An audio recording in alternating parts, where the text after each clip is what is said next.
By the end of this video, you'll be ready to run your very first YouTube ad. Let's dive in. YouTube ads are actually run through your Google Ads account. But before we get there, you will need to set up a YouTube channel if you haven't already. There are timestamps in the description below in case you need to skip ahead. Once you log into your Google account and navigate to YouTube, you're simply going to click on the profile picture on the top right-hand side, and the first option will be create a channel. Once you click there, add a name, click next, and your YouTube channel is created. You will need to upload the video you plan on running as a YouTube ad to this channel, but we'll get there as we move through this process.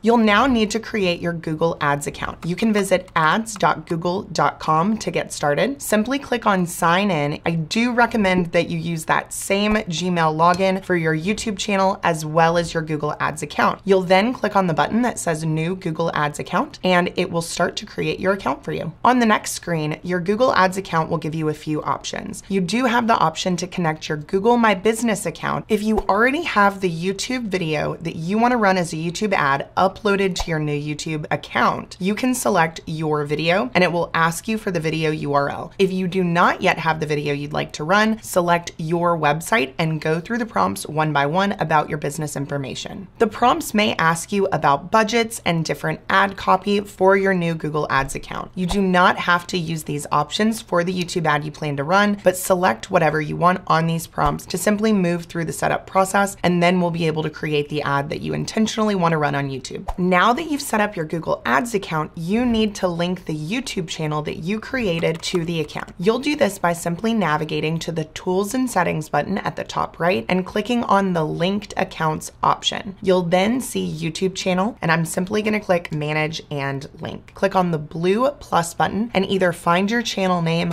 or paste your YouTube channel URL. If you're signed in with the same Gmail account used to create your YouTube channel, it should auto-populate. Before I get to the next step, do me a favor and hit that like button if you're getting value from this video. It really helps the channel out. Now you're going to navigate to your YouTube channel. At the top right, you're going to click on YouTube Studio. We are then going to click on Content. You'll either upload your video there or you'll navigate to the video that you'd like to run as your YouTube ad. It's important to note that you are able to have this video as public, but I prefer to have my ads unlisted so they don't show up on my channel. We'll now need the URL of that specific YouTube video to paste into our Google Ads account. You can simply click here to get the shareable link. Now we're navigating back to our Google Ads account, and we are going to select the Create New Campaign option. I'm now on a screen that's asking me to select the goal I'd like to use for this campaign. I'm simply going to click on Create a Campaign without guidance. The next option is the type of ad that you'd like to run. Video is the type of ad we'll be running for a YouTube ad. The next option is to create a campaign subtype. On this screen, we will get to decide where these video ads are actually shown. I'm going to select Custom Video Campaign and then click Continue. Now we're going to be selecting our ad settings. Walk through the prompts one by one and select the options that work for you. The campaign name should be related to the goal of the campaign or the specific YouTube ad you're trying to run. The name of your ad will only be visible to you. Under these campaign settings, I have two options for my bid strategy: my cost per view or my CPM, which is cost per 1,000. I'm going to select maximum cost per view. Under budget and dates, we'll have the option to select either a daily budget or an overall campaign budget. If you select an overall campaign budget, you will need to add the start date and the end date. If you select a daily budget, you will not need to select dates for that. I'll be selecting the daily budget. The next option is the networks. You'll have 3 different options to select from. YouTube search results will allow your ad to be shown in the YouTube search results. For YouTube videos, your ad will be shown inside of YouTube videos, and for the display network, your video will be shown on platforms other than YouTube. I am only going to select YouTube videos for this specific ad. I'm now going to select the country and location that I would like to show my ads in. I'll also select the language that I would like my ads to be shown to. The next option is the inventory type. I recommend leaving this as the standard inventory option. These options relate to the type of content and mainly sensitive content that your ads may be shown inside or next to. The next option is about excluding your ads from certain types of content, such as games, live streaming videos, or embedded YouTube videos. If you do not care to exclude your ads from any of these content types, you can simply skip to the next prompt. You also have the option to add a related video. This video will be shown below your video ad, and this is designed to give your ad a little bit more context. Under the conversions tab, we have two different options. If you already have conversions set up, you can select the option to choose a conversion action for this campaign, or you can just leave it as the default. If this is your first ad, I suggest leaving several of these additional options to default. If you want to run your ads on specific days of the week or times of the day, either to reach your audience at the best time for them or to save your budget, you can play around with these options, but for now, we're just going to leave them as is and move forward. The next step is to create a name for your ad group. Now we're going to move on to the audiences and placements for our video ad. The first option that we'll see is the demographic option. You can check off any specific ages,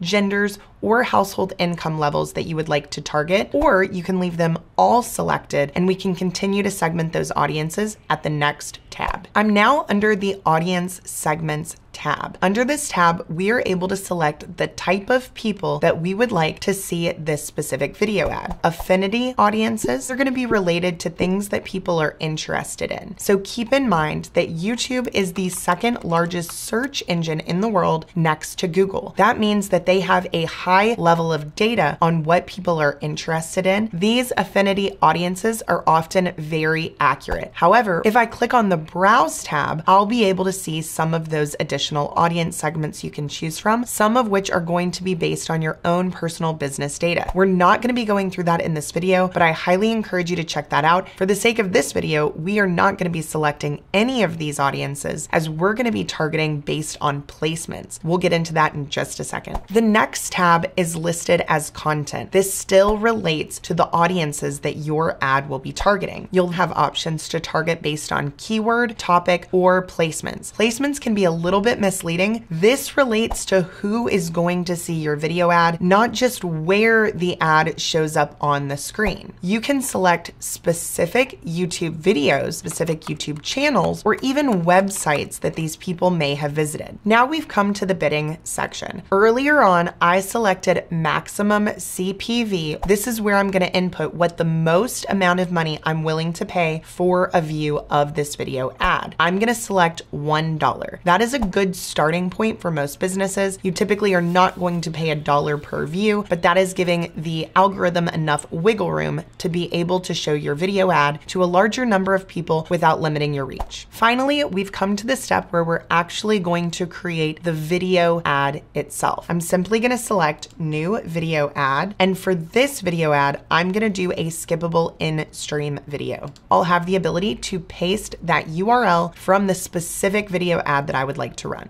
There are only 2 or 3 additional options here, such as entering the destination where you want someone to be directed to when they click on your video ad. You also have about 10 characters for a call to action. We only have 15 characters for our headline, so we really need to be concise. And then you also have URL or UTM parameters that you can add to this specific ad. Finally, I'm going to give my ad a name and then click done. Now that we've gone through all the options, I can click on the Create Campaign button and my first YouTube video ad has been created.